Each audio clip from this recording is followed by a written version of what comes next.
নমস্কার। শ্রী শ্রী রামকৃষ্ণ কথামৃত প্রথম ভাগ, দ্বিতীয় খণ্ড, দ্বিতীয় পরিচ্ছেদ। শ্রীযুক্ত কেশব সেনের সহিত নৌকা বিহার। নৌকা আসিয়া লাগিল। সকলেই ঠাকুর শ্রী রামকৃষ্ণকে দেখিবার জন্য ব্যস্ত। ভিড় হইয়াছে।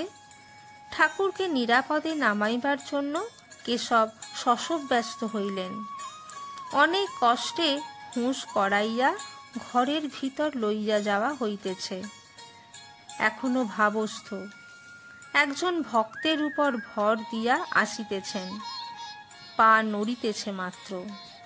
ক্যাবিন ঘরে প্রবেশ করিলেন।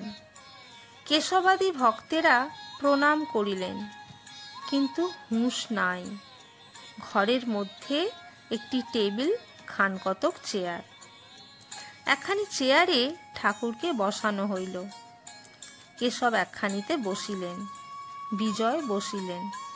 অন্যান্য ভক্তেরা যে যেমন পাইলেন মেঝেতে বসিলেন। অনেক লোকের স্থান হইল না।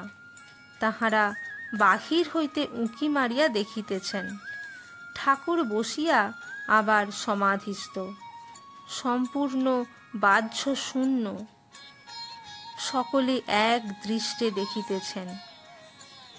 কেশব দেখিলেন ঘরের মধ্যে অনেক লোক। ঠাকুরের কষ্ট হইতেছে। বিজয় তাহাকে ত্যাগ করিয়া গিয়া সাধারণ ব্রাহ্ম সমাজভুক্ত হইয়াছেন ও কন্যার বিবাহ ইত্যাদি কার্যের বিরুদ্ধে অনেক বক্তৃতা দিয়াছেন। তাই বিজয়কে দেখিয়া কেশব একটু অপ্রস্তুত।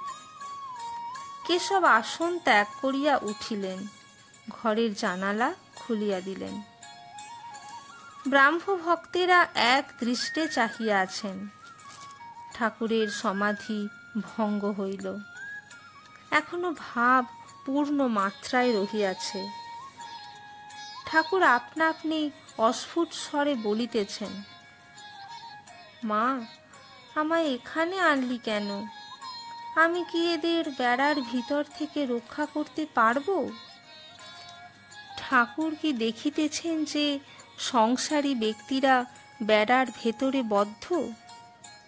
বাহিরে আসিতে পারিতেছে না, বাহিরের আলোকও দেখিতে পাইতেছে না।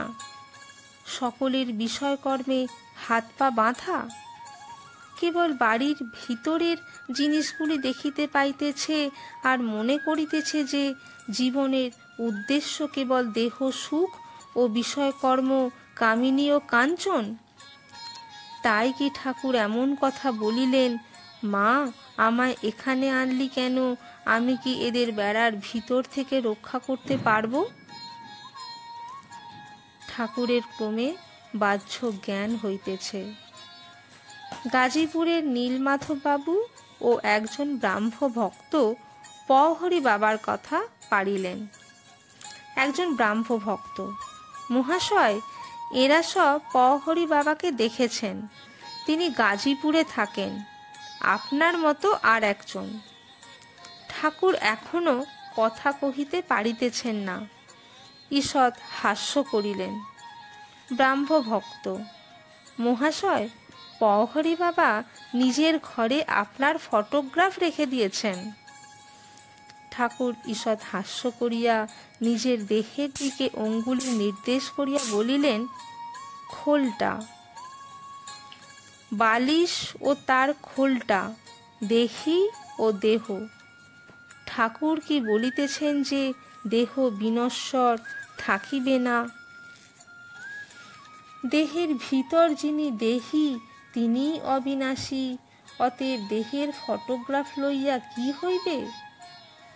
দেহ অনিত্য জিনিস, এর আদর করে কি হবে?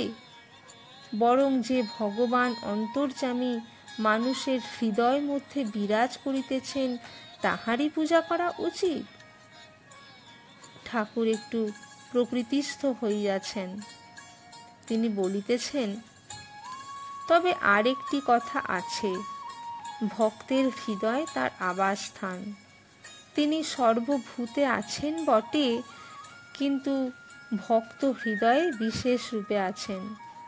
যেমন কোনো জমিদার তার জমিদারির সকল স্থানেই থাকিতে পারে, কিন্তু তিনি তার অমুক বৈঠকখানায় প্রায়ই থাকেন, এই লোকে বলে।